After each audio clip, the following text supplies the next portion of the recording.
Welcome to the No Streetlights podcast. I'm Aaron. And I'm Tim. We'll be sharing truthful conversations every Friday to show that we have more in common than we have in differences. We want to encourage societal growth towards kindness through understanding.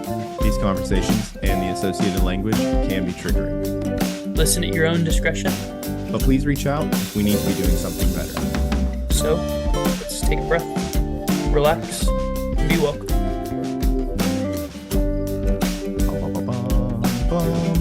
I keep doing that. That's like become my mainstay. Every time we finish our intro, I for some reason want to sing copywritten music, Aaron. Well, it makes sense. It's one of my favorite parts of the show. Yeah, that's pretty fair. I very much enjoy copywritten stuff. I've always wondered too, before things like get really big, like I like to think about like Hans Zimmer, right? Like he's a massive, successful guy.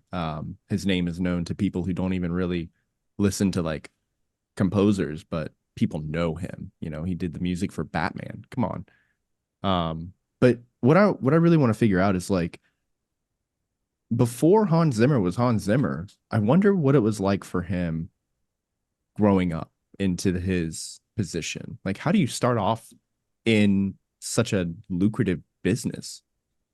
That's a great question, and I have no idea. So I'd really like to pivot and introduce our guest if you're ready for that. Please. So we've got a fantastic guest for today. It's originally from Portugal. We're going to welcome Stea. Thank you very much for having me. At current times, I'm living in the UK, in England, and I'm a stand-up comedian, and I'm trying to make us full-time in this profession as possible.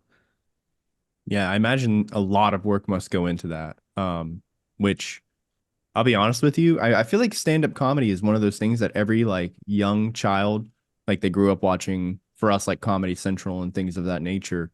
And they were like, oh, I could do that. I could do that. And then as you get older, you start realizing that the audience is a lot harder to work with than you thought.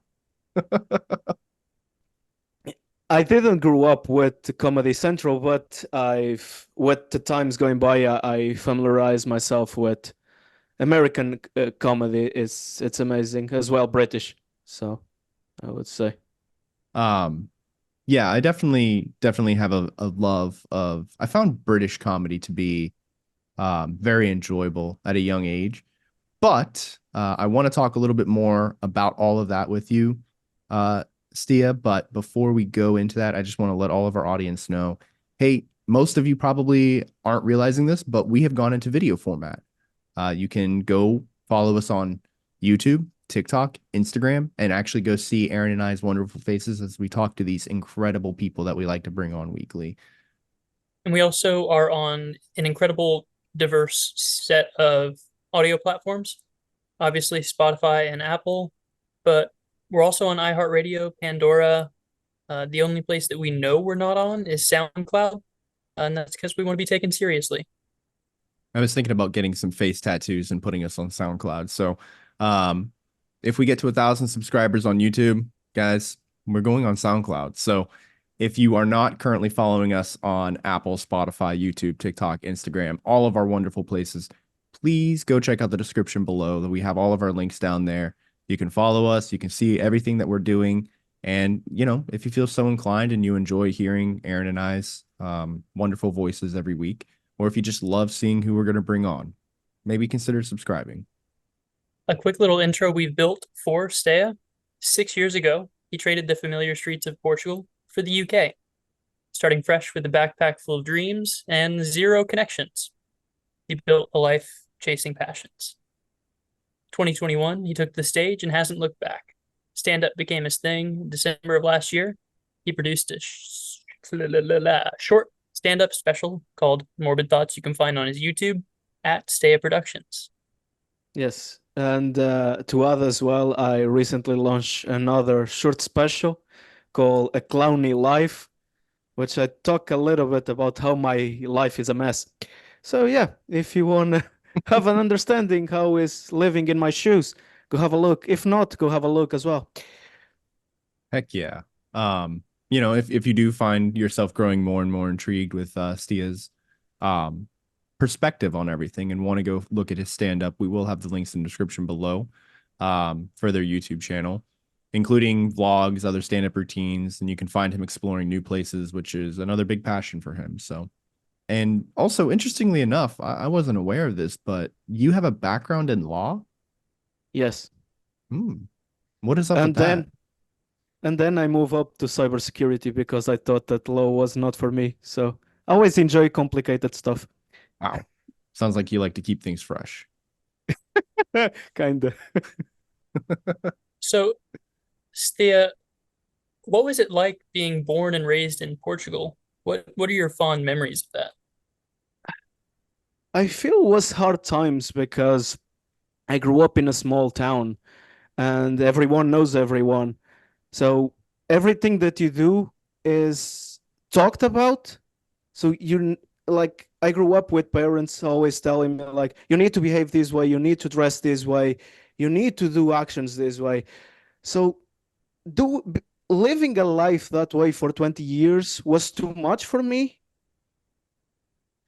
So when I came to the opportunity to travel and try to start life from scratch, as you mentioned, I didn't think twice and I just, let's do it. Let's see what the world has for me. Hmm. So, Yeah. what drove you to the UK? Was there a specific opportunity, or was it just that general desire to try something? Was the desire to try something new, but also like the way that Portugal universities, the way that you enter there, especially for law, was very difficult for me. I didn't have my grades for it.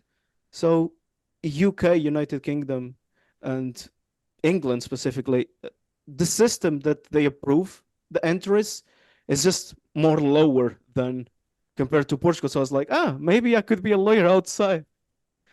So it just became like a natural decision for you at that Yes. point. But I mean that's a lot to take on. It's very brave for you to do something like that. Uh, during your transition from Portugal to the UK, did you have any kind of unexpected challenges or moments of culture shock that you weren't anticipating? I had the first times, the first moments, because what I learned from English in Portugal was like the basic on school, and I thought that was what I needed. When I arrived to the UK, people start speaking to me, and I'm like, yeah, I don't understand anything. I need the subtitles. Where can I find the subtitles? So, and also like that made me think of if I don't understand anything, how will I understand like my classes, my modules? How is this gonna be? So Wow. the first times was a bit harsh, but then Yeah. I tried to read a lot. I tried to find a lot of books that I could translate and try to understand words, and that's how I start learning quicker and quicker.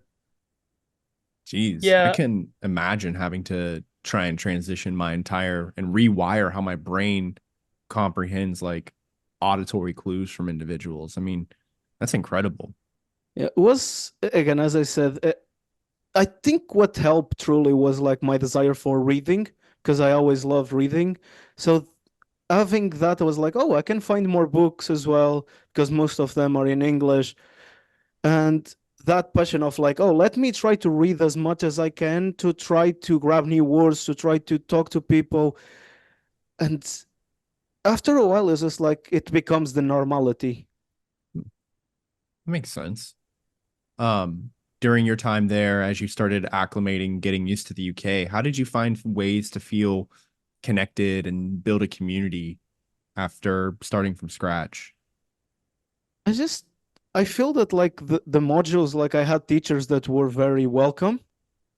Especially I remember one specifically person that she always treated me as like a son, her son. Hmm. And that was kind of nice to feel like welcome outside my country.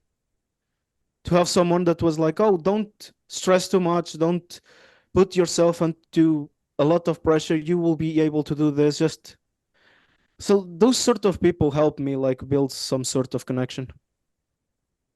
That's I awesome. do think those are the most important people and kind of the mortar that hold the world together are those that kind of welcome us into their presence. That Ah, Yep. ain't that the truth? And that reminds me of a book that I'm reading now, thanks to my wife and some of our friends. The Invisible Life of Addie LaRue, which is about a girl from Villon, France, a powerful being, and ends up becoming like people can't remember her. She wants to become totally untethered. So as soon as she's out of eyesight, people forget about her. Have you felt kind of as you went from this tiny village, or not tiny village, but a smaller population where everything was scrutinized? Do you feel more free now that you're in bigger spaces? Yeah, I would say so. I would say that I feel more free and I feel that I have like the whole world to explore, which before I didn't know that was even a possibility because my whole world was that small town and every possibility that I was considering for my future was around that town. So I never thought of building something outside. So, I can't really imagine. I mean, I've uh I've moved around for work related reasons, but I've never necessarily had to like uproot my entire life. Like I feel like I kind of exist in like my own personal little small town and it just goes with me everywhere I go. So starting from scratch in a whole new culture, whole new environment. Yeah, that's I got a little taste of it when I moved to Italy, but it's not the full on experience that I feel like you had. But one thing too, in our introduction, we started talking a bit about how you've gotten into stand-up comedy. So you went to college looking to become a lawyer. What is it about stand-up comedy that made you change your mind on that? I like law was just like what I thought I probably could do. The same with cybersecurity. And by the time that we are speaking and sharing this chat, I finished my degree in cybersecurity, and I always felt that like I needed to be somewhere, but I didn't know exactly where. I tried different parts, even in Portugal. For a while, I was like a football manager, or what you guys call in America like soccer, a mhm. manager of soccer. And I tried different things, but I never felt that I belong anywhere. It was just like, let me see if I belong here. And when I decided to try stand up, I realized that's like that's where I belong. That's where people like me, where they're like that community of weirdos. Let's call that way. Weirdos. So So you really feel like that background and those experiences have influenced your comedic perspective. Is it those cultural differences that you find most appealing to your material? Not quite, even if I try to bring a bit to it, but I enjoy more like abstract concepts, just going in fictional stories, trying to have like you guys have a great example in America of a comedian that I love that is Anthony Jeselnik. Hmm. Hmm. That is, it's not real, but it has a small percentage that is real.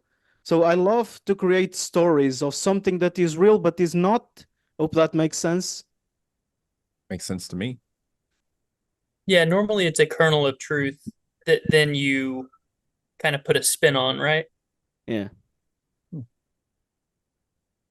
Because So, I just never found like fascinating or just or it's hard for me to just like write just about myself. It's more easy for me to write like a fictional piece that has comedy on it, but has like some truth to it that happened to me instead of just like my actual life. Hmm.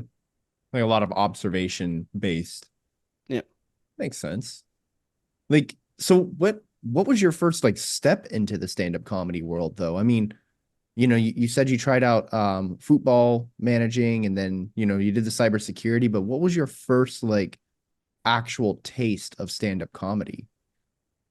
I always watch stand up. I'm a huge nerd of stand up, but I never thought because I'm an introvert person, I never thought that I would be able to do it.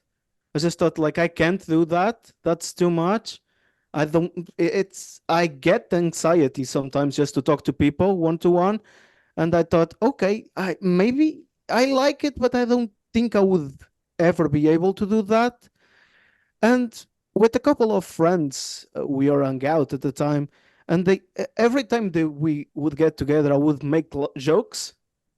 And at certain point, they're like, "You always go to watch stand up. Why you don't try? Just try. If nothing else happens, you tried." So I was like, "Yeah, that makes sense, I guess." Yeah, that's pretty reasonable. It doesn't hurt to try at least. It's like Did you like discover like an open mic night kind of situation and you just signed up or? I just tried to find like I tried to reach to like back then to a lot of like comedians that have Netflix specials and try to ask, how do you start? I have no idea how to start. How do you start comedy? I don't remember who exactly was, but there was one person that had like at the time one Netflix special that said try open mics. I was like, I need to research more about this. I have no idea what this is. So I just on a walk that I was a few days later, I just found the comedy night in my local city that I'm living right now, and I was like, I'm just gonna message this person. I'm just gonna message the page and see how can I do it, and that's how everything started. How Wow. has that changed your life in general? Do you find yourself taking more risks and seeking out new experiences? Yes, I think that like the stand-up experience, like trying that, because before I was afraid, and then I was like, oh, I can do it. More and more, I'm like, I don't care if I have a fear. I'm gonna try it anyway, because the fear is psychological. So the stand-up thing helped me like get through the emotions of I don't care anymore what like the fears I have, because I never thought that I would be able to do stand-up, and now I do. So let's try everything. Let's just do it. Don't think or don't overthink about this. That's what I normally say to myself. Yeah. I mean, that's a pretty good mantra to repeat to yourself. It helps you get that first foot forward kind of. And one thing that really struck out to me was that you mentioned that you've always been like an introverted person. And I just started immediately thinking about it kind of makes me wonder, like, as an introverted individual, do you feel as if you kind of more come alive whenever you actually get to do stand-up comedy, or do you feel like you're constantly battling your own anxieties? I think I come alive. I think is the first, because I feel that first I have a place for me and people really want to listen to me. So that desire of, oh, I can say something and people are there to listen to me, that kind of fulfills me in certain way. I don't know how to explain. Is very weird to explain by words, but is a sensation that you have like some sort of a bubble when you're in a stage, and like I'm on my safe place. Yeah. I had to give a presentation. Just a quick little anecdote here. I had to give a presentation about a month ago to a room full of individuals. I don't typically speak to a lot of people. I normally do a lot of one-on-one conversations. And wow, it's a whole different environment between talking to, whoever it is that I'm speaking to one-on-one to having to go and address an entire room full of people. There was definitely some moments where I had to like stumble over my words and try and regain my traction. And it just makes me really wonder, like, I wish I had that skill where it was like the opposite, right? Like I'd be, not so great in one-on-one, but in a big open room with people, I could just go on. I feel like that's just one of those life skills that would be a lot more useful, especially for somebody in your profession. Yeah. I sometimes like you said that, and I'm like I feel the opposite. So it's like the thing of like, oh, sometimes you have jealousy of big things that you don't have. I have jealousy of like it. I wouldn't say it's jealousy, but like in terms of expressing the words, I think that's the best word to define. That is like people like you that can speak one on one. Because I will stumble upon the words. I'm like, I need to have like my script and I need to like have everything prepared. If not, it's just like a mess. Yeah, that's pretty fair. I remember when I was a lot younger, and I'm sure Aaron can attest to this too. I was a very introverted individual. Which when I was younger, I was a salesman, which being introverted and being a salesman, those things don't collide very well, right? So I would have to talk one-on-one to a lot of people and I'd have no idea how to talk. Like, how do I keep a conversation going? How do I fill this awkward, weird, dead silence thing that's happening right now? And how do I, well, jumping to avoiding the whole concept of closing and whatever in sales, but like, how do I get this person to see from my perspective? Right. And that was years and years in the making. I don't think I got very good at talking to people until much later in my 20s. And by that point, I hadn't been a salesman for years. So, dang, I kind of wish I had the skills that I had now back then. I probably would have made a lot more money, but hey, whatever. Fair enough. All that to Yeah, say is it's definitely a thing that you can build on, but it is, oh man, you have to stumble over your words a couple times before you get there, I think. yeah. It's a lot of practice for sure. And I like since I start doing stand up, that's one of the parts that is needed is the outside part, and that's like a constant fight to get to a point I'm like, oh, I feel comfortable about this. And one of the ways that I start feeling a bit more comfortable, and this might sound a bit weird, is like I put sort of a character when I'm like talking one to one. It was like, oh, okay, this is more easy if I uh, create in my mind this character that is good at this instead of just being myself. Um, I have you I just ever watched. have you Go ever ahead, read Tim. Stephen King's It? No, I watched the movie, but Okay. I never read the. Uh, I like the movies too, but in the book specifically, there's a character trait to the main character who stutters a lot, and he finds that he doesn't stutter whenever he like pretends to be a character. I want to know more about that kind of mentality, honestly. Like, I wonder what goes into the psychology of that. I'm not a psychologist, so I couldn't tell you, but I think it's really cool. Sorry, Aaron, what were you saying?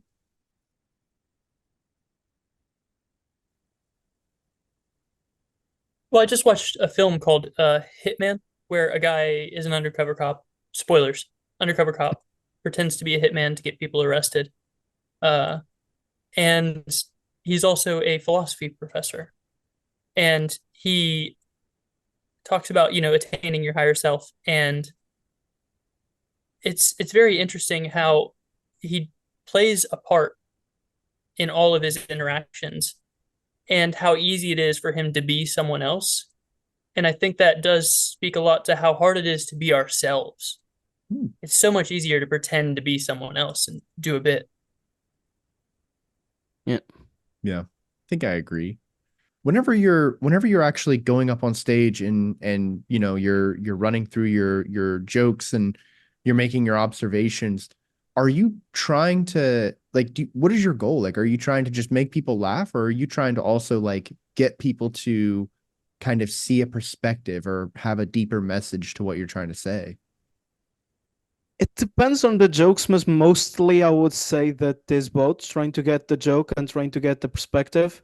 Because even making a bridge to the first special that I recorded is a lot about like my morbid thoughts, like a lot about suicide, death, and I just want to bring perspective that people think about that, and okay, it's not okay, but it's okay in certain way. It's okay to not feel okay. Let's put that way.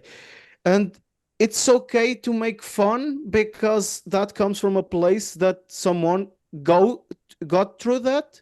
Let's Mhm. put in these words. So I always try to bring subjects that it can relate to other people that are not mainstream, I would say. Yeah, Yeah. I'm sure you've heard the wonderfully famous phrase that comedy is just tragedy meets timing. And it's just like, yeah, I mean, if you've experienced depression, you have that knowledge, that understanding of like, this is what people who feel depression, this is how we feel it, and throw in a little bit of timing, and you got yourself a pretty relatable joke, I would say. And I'm not gonna go too deep into it. Anybody listening, if you want to go listen to this joke, it got a pretty decent chuckle out of me. But the bungee jumping joke that you had in your morbid thoughts, I was like, oh God. Thank you. I chuckled pretty good at that one. I was like, oh wow, yeah, that's pretty good.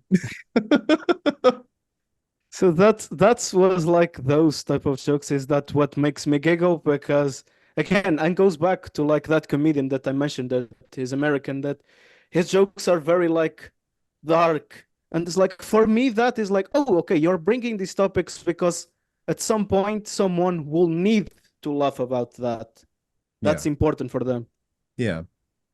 That reminds me of the military's gallows humor and a lot of other first responders because we're so often surrounded by these very hard things that it is easier to joke about it. It's easier to make fun rather than just stewing in this cold, dark place. So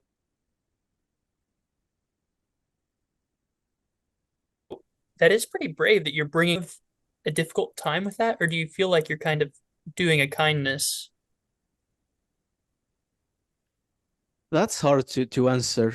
I don't know if I'm bringing to kindness or just like also my way to of self-care, I think, Mm. because that's a way of like me feeling validated in certain point, but also making fun of topics that if I suppress to myself, it's hard to digest. So it's just like, let's just put it out there, and it's kind of like therapy. Let's. I always try to find a balance between some topics and the comedy and like some sort of a relief of telling those. Hmm. That makes a lot of sense. We talked with our friend Jarl Skogi here recently, and he talks about a good way to get through an emotion is to name it and then have a conversation with it. So I think you've really found a great way to get through these thoughts by developing a bit, saying it, and then it's done.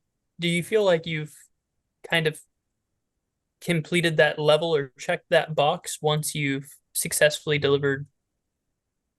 I think there are always more topics on within. I have so much like mental health issues, let's put it that way, that is I'm always trying to make lighter of it.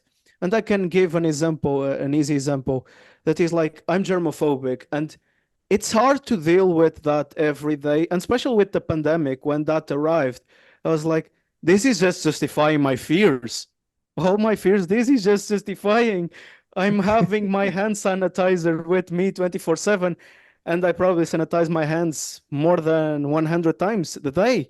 This is insane. So, like, that sort of things, if you don't make a joke of it, is just like, it's just very depressing to just have a thought about it.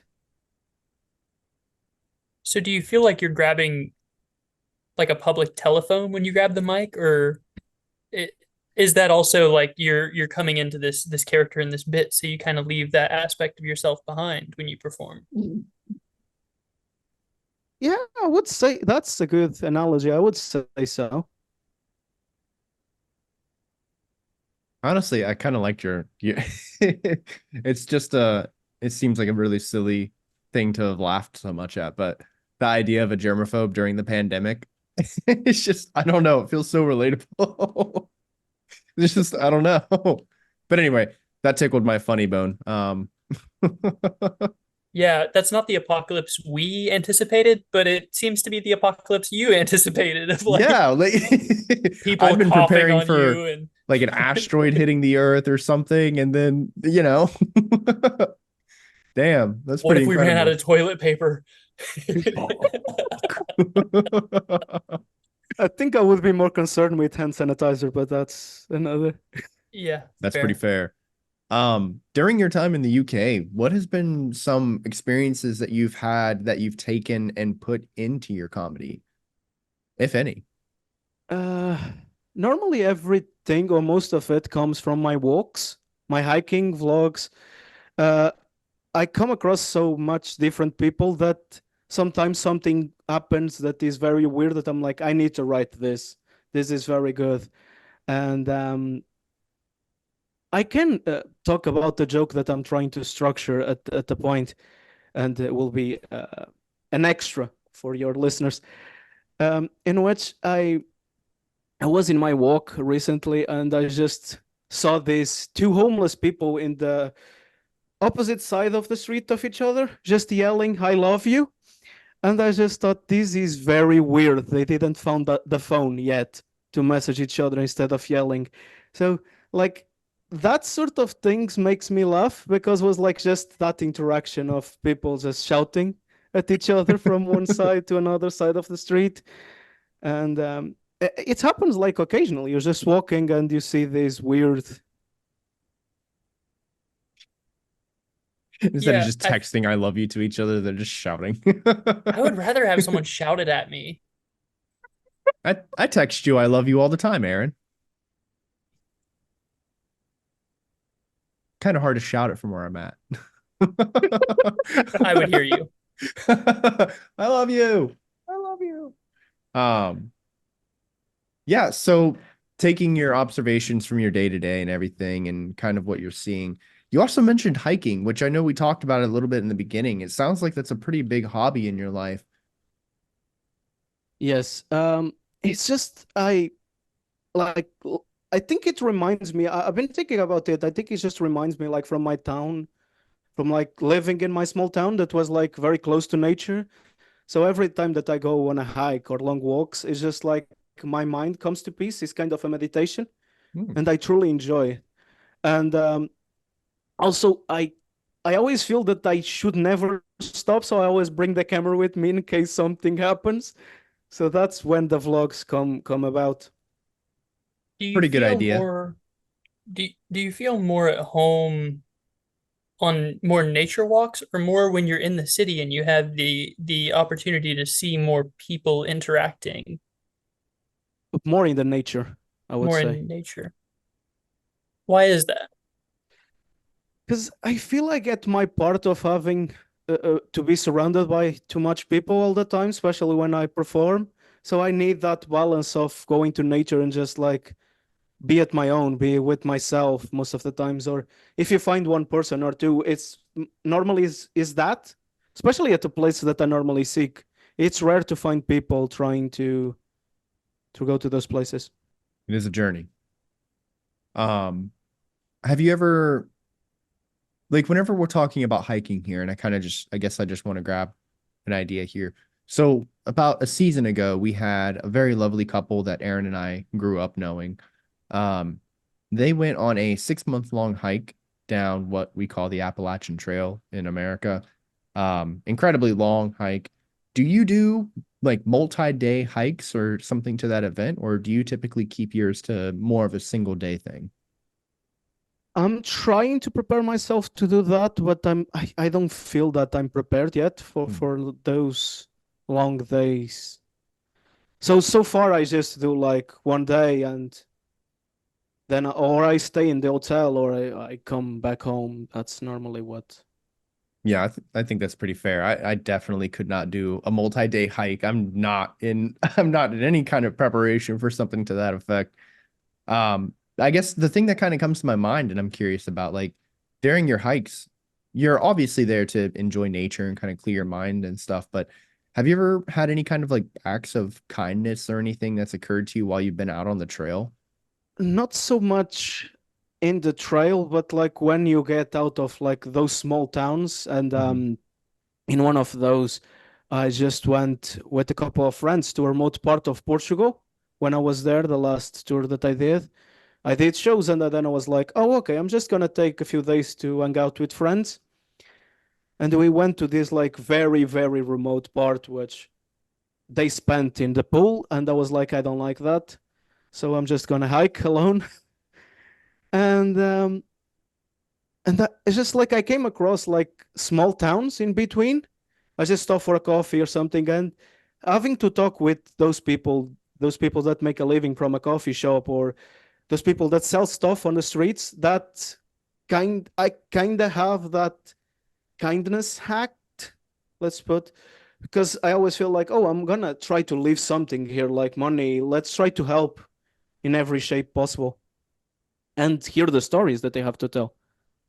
What are some of the biggest lessons that you've received there that have stuck with you? I would say that is like most people that just leave to work over there. It's just like, oh, we grew up in this farm. We try to do this as part time. Meanwhile, like that sort of thing, especially when you're living in a city and then or you are in the city, it's like, oh, okay, this is so different than like they are not attached to the phone, they're not attaching to the web, and we can still make a living out of those situations instead. Because especially with like comedians and like the hating space of like, oh, this is offensive, you get to those spaces, they're like, we don't even know who you are. Here's just like, we are here without phones, we are living a life. And that like reality is kind of warming, kind of welcoming. Hmm. Yeah, I think there's a certain beauty to the lack of connectivity that does still exist out there in the world. I woke up this morning and had 15 messages from people just getting in contact with me for any random reason, right? But it's the idea that this immediate, constant connectivity and communication line that stays open exists. And truth be told, it really isn't like that. Like yes, Aaron or you can message me, right? And I can respond instantaneously.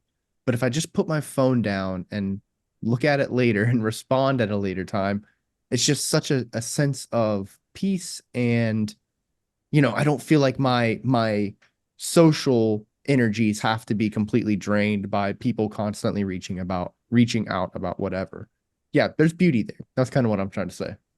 And like you mentioned that, and I remember another part that I loved about that trip was that like I saw kids playing football without the phones, without being attached to like play, and I'm like, I grew up in this mentality. You don't see that anymore of just Hmm. kids enjoying life and playing with friends. And it was like, this is what I value in life. Is not like just being attached to the phone. It's just people living, people experiencing. Yeah. Yeah.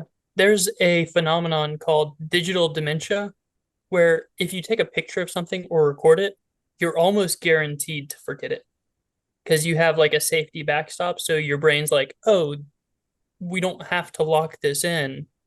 So have you felt that kind of in your daily life? Has that changed where you're trying to get further away from? Are you trying to change in that direction at all? I think it's hard to change because especially when you're creating content, is like you need to be all times entertaining. Yep. So I had a friend telling me is like, do you have hikes that you do for yourself that you're not with your camera? And I'm like, I don't remember one. I was just like that sort of stuff. I'm like, yeah, I like this beauty, but also I'm always with my camera and like trying to record something. Yeah, it's a weird reality that we live in. Yeah. I find that, oh man, that is such an interesting dichotomy because you think about it, right? Like you're going on this hike in order to get away from the connectivity and find yourself more connected with nature. But even during then, you find yourself more intertwined with electronics because you got to record yourself doing it. Like Aaron and I have talked about, looking at ways to heal yourself and talking about ways to overcome traumas and understanding and consciousness. And we're doing that over a digital medium. And a lot of holistic healing and things of that nature. You don't see you don't see anybody who's like, you got to meditate, but you have to have your phone in your hand playing a song at the time.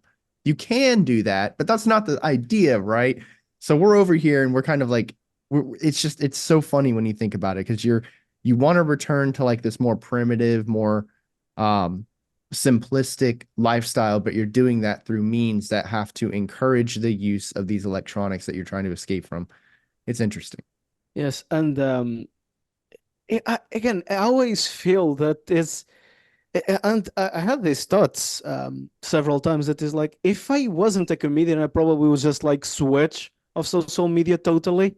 But Yeah. because of the comedian part, it's just like, oh, I need to put content out there and Hmm. things that I found fascinating because I need to sell tickets in the end of the day. And it's kind of a dilemma of like, I want to enjoy life, but also I want to sell tickets. Is that weird, as you said, is like, oh, we are preaching about this, but also look at me doing this. Yeah, it's such a weird world we live in. I completely agree with you in that aspect. Yeah, Um, the last several weeks for me, I've been disconnecting from social media and digital stuff. And holy shit, whenever the only time you're worried about is right now, you are so much less stressed out.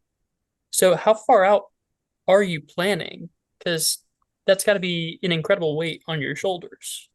I mean, are you just looking forward to next weekend's open mic, or are you looking at another tour in a few months? It's always about touring and being able to be close to make a living out of this, because that's always what is about. Is just like, oh, I'm gonna entertain, but also trying more and more to create my niche that can then like make tours or make shows that I can start making a reasonable living. yeah. After you released your first special, did you was there like a moment of celebration that you kind of had, or did you feel like you needed to continue the grind? I think was the second, continuing the grind, Continue because the I was grind? like, I thought for like one day or something, I was like, oh, this is gonna blow up, this is gonna be great. And then you see the numbers, it's like, no, I need to still keep on. This is not, Hmm. it's not getting me anywhere close to what I want to do. Yeah, the consistency and the constantly publishing and just trying to like make sure your stuff doesn't get lost in the algorithms on YouTube and Instagram and everything. God, the way those things are designed is you have to be publishing like every hour. It's insane. Far more than us normal humans could definitely do, that's for sure. Yes. I What feel that. what do you feel about okay, because you talked about a little bit of cultural differences and everything whenever you bring your humor together. Do you feel like there's a balance between like taking let's say cultural perspectives and making a joke out of it while also being respectful, like a difference between like this is humorous but I'm also respecting who you are as a group of individuals or something? When I try to do something like that, I always try to ask first, like a group of friends, Mm-hmm. especially like if I'm trying to make a mock of like British people. Is like, is this okay? Is this fun to do? Or Yeah. is this like very offensive? I always try to like kind of do a survey of like, is this fine to do it? Is this too much? Is this like a joke just to do between us, between friends, or just like you think I could take on stage and make something out of it? Yeah, I feel like in this day and age, well, I guess more so in the past couple of decades, I'd say, but comedy has really started evolving because if you look at a lot of stand-up comedy that we had probably grown up with and watched, there was what would probably be considered relatively offensive material in those days. I mean, Robin Williams, the king of comedy himself, his stand-up comedy routine was pretty offensive, and yet, all of us children remember him as Aladdin and Patch Adams and all this wonderful stuff. But yeah, no, comedy has definitely evolved. And I feel like finding that balance between what could be considered humorous that the people would enjoy and what is considered offensive, you gotta find that balance. And you mentioned a comedian there that when you mentioned like comedy and especially US, I remember of one that I feel that even today's day would be most of the jokes wouldn't be appropriate. That would be Daniel Tosh. Mm. That his comedy Yes. is very hardcore and is, I love it, but I don't, especially with the sensitivity nowadays that people have on social media, that would be blocked. And Yeah. Daniel Tosh, Dane Cook, because he was very popular there for a while. And then you get into other stand-up comedians like Richard Pryor and Eddie Murphy. Some of their stuff it really teeters on the more insensitive side of that line for sure. Even current like Mount Rushmore comedians like Dave Chappelle, Joe Rogan, a lot of their stuff is super raunch and people are trying to shut them down. Hmm. But I do want to hear who's your Mount Rushmore of comedy? Who do you really look up to aside from Anthony Jeselnik, who we all love as like US or just UK based? Because I can do just a list of like US. I see a lot of a lot of Whoever you think things. whoever you think Um, deserves to be on that list, whether they're American, UK, whomever. One of those that is not stand-up comedian, but is my Mount Rushmore is Monty Python. Oh Like yeah. that, I Yes. just love that. Like my humor is a lot trying to bring like that abstract stuff to stand up. My Um, God. I love Harland. It's just like his silliness is just great. Hmm. And I don't know if you saw the last podcast he did with Joe Rogan. It was just like so fun to watch.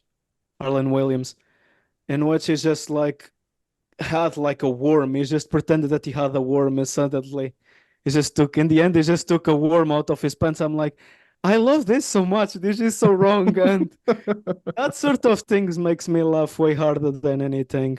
Yeah, I can definitely understand that. Ricky Gervais is on the top as well, like especially the first ones. I think now is getting a bit weak. The Hmm. stand-up is very watering, but like the first ones were just like amazing. Bill Burr is among those for sure. I do love Uh, that absurdism type comedy of things out of place. Even in like Boondock Saints, him eating pizza over the bodies. It's just like what. like there is so much good comedians, but like US, just US, like Colin Quinns is a master of the craft. He did just like the special about like the US states and the politics, and it's just like it's so wonderful. Um, who more? Bo Burnham. Oh, I The, yeah, I love Bo Burnham. for me, that's like I think I would put him in like between Monty Python is like in the first, because like it's not because of the written stuff, but like the all theatrical thing. Hmm. I love just like that the show is worthy. It seems that he's worthy all the money that people pay to go watch when Yeah. he did. Yeah, and honestly, I've never really connected the two before, but if you do talk about Monty Python and Bo Burnham in the same sentence, there are to me similarities I see in their comedy, the way that because Bo Burnham will say something like quickly and like it'll take your brain a second to catch it, and you're like, oh, that was really funny, but he's already on to the next joke. Monty Python is pretty similar in that regard. Like they're very quick with their wit, and I think that's what makes their comedy so Yeah. top peak to me is how witty they are. Yeah, and I'm still like the thing is like comedians, the list goes on and on, but I think those would be the top tier for me. Hmm. American Well, wise, UK wise, I have one to add to that list that is Ross Noble, and I don't know if you guys know about him. Mm-mm. He's just like a very surreal comedian. Um, I went to see like one of the last shows he did around the south of the UK, and it was the best show that I ever seen of stand up. The guy just hold everyone in his hands for like 2 hours, just ranting on abstract, and it's just like that's just incredible. Is that kind of like at the end of the day, like is that a goal that you have? Like you want to be able to kind of be similar to your, I guess, icons that you just mentioned. Yes, and also be different. I There was one comedian in the US that I look a little bit to what he did, and I want to do something similar on that regards. I forgot his name, but he was like a very surreal comic. Um, Mitch Hedberg, maybe? no, was one that he did wrestling for a bit, just for a joke. I forgot his name.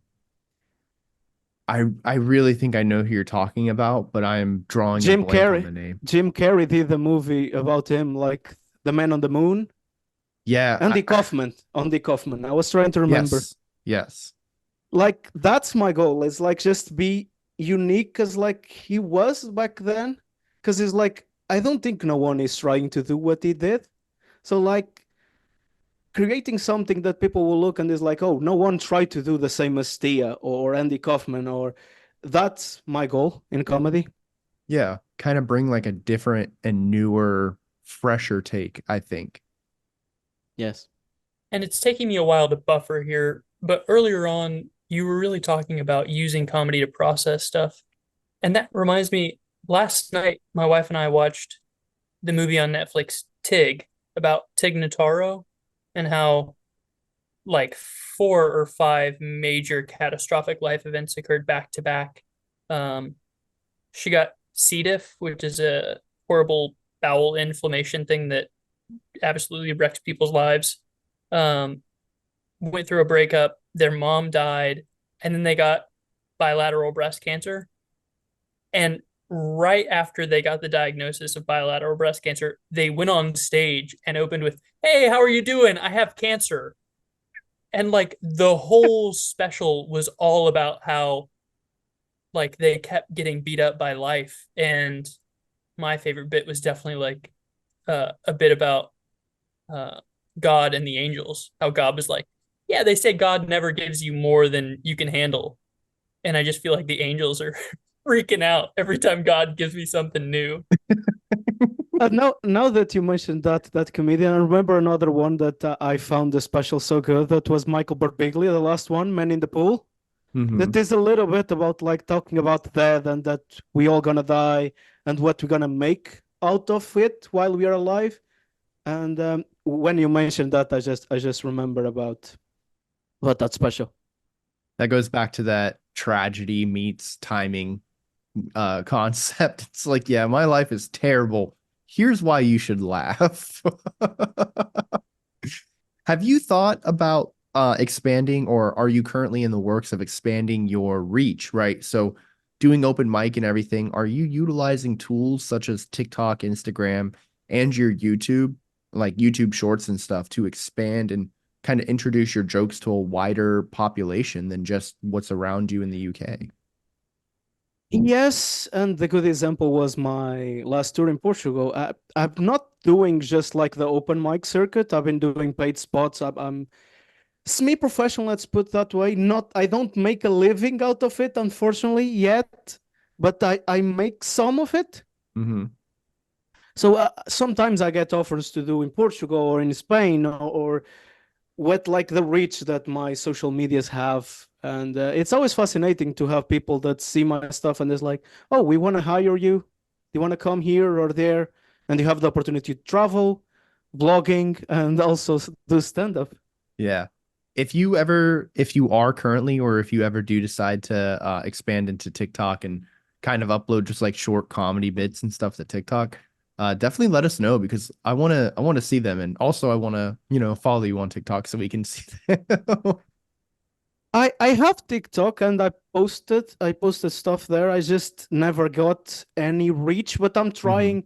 Like even today, before coming to the podcast, I was messaging you that I was editing some stuff, some clips, and I'm trying to post again from all the stuff that I have on my YouTube, like post again for TikTok and Instagram, trying to see if gets any reach. If don't, I take back and then try to. I've been trying to repost the stuff in different ways of editing. So yeah. Yeah. Yeah, it's a really smart marketing technique, but I just want people to have the opportunity to see like your humor in full effect and everything because I really think that you have very clever ideas and you have a lot of ambitions and goals that you want to do with your comedy. And I don't know. I mean, I just really want to see more of it. I thought I do want to give a huge shout out to your bit that you did in your Morbid Thoughts. Special where you did mention about timing and you said something to the effect of like timing is everything. And then like you looked at your watch. I thought that was really clever. I was like, wow. I was like, there's definitely something there for sure.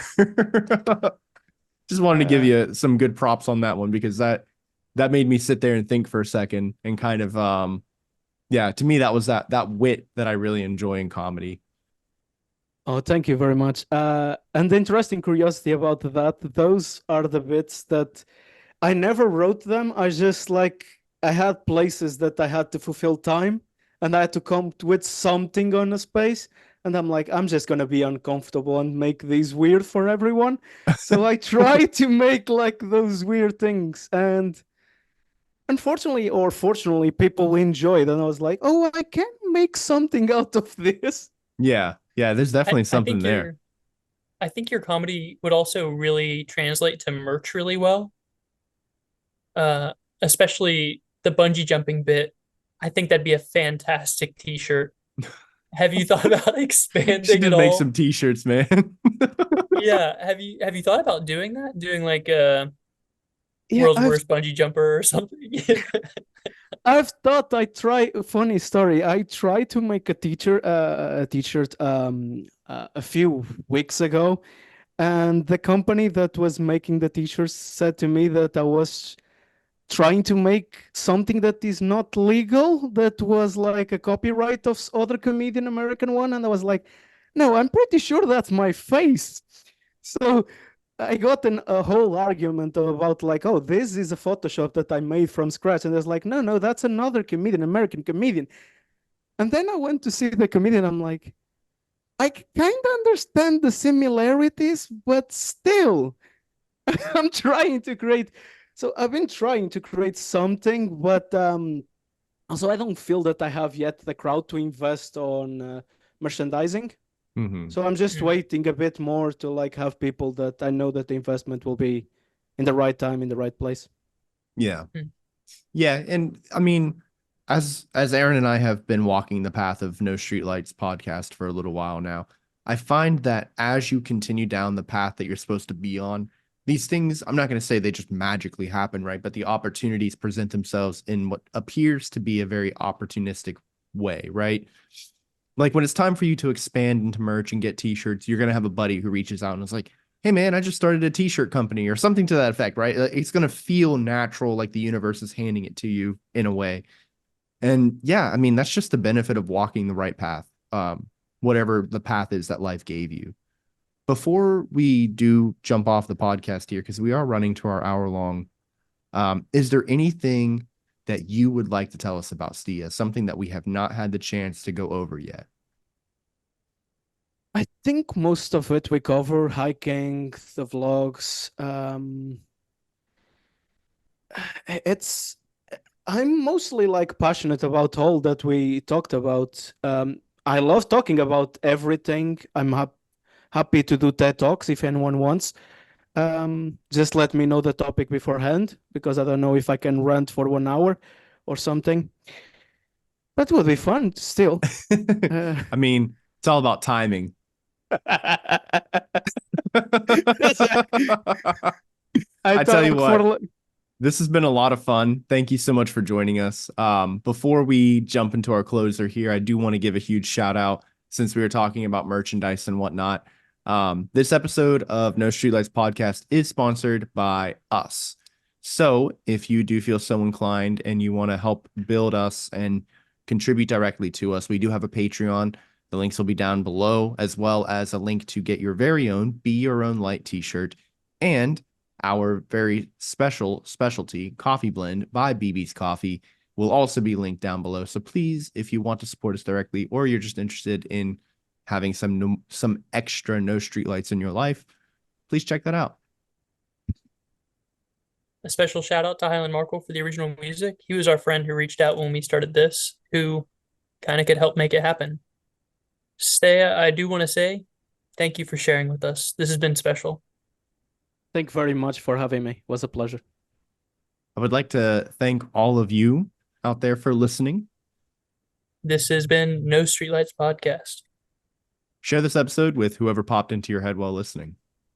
Message us to collab like Stea did. We want to share your story and help our community grow. Our podcast is for entertainment purposes and cannot be substituted for professional medical advice. If you need help now, please call 911 or 988 for immediate intervention. Be good to yourselves and each other. We love you. Peace.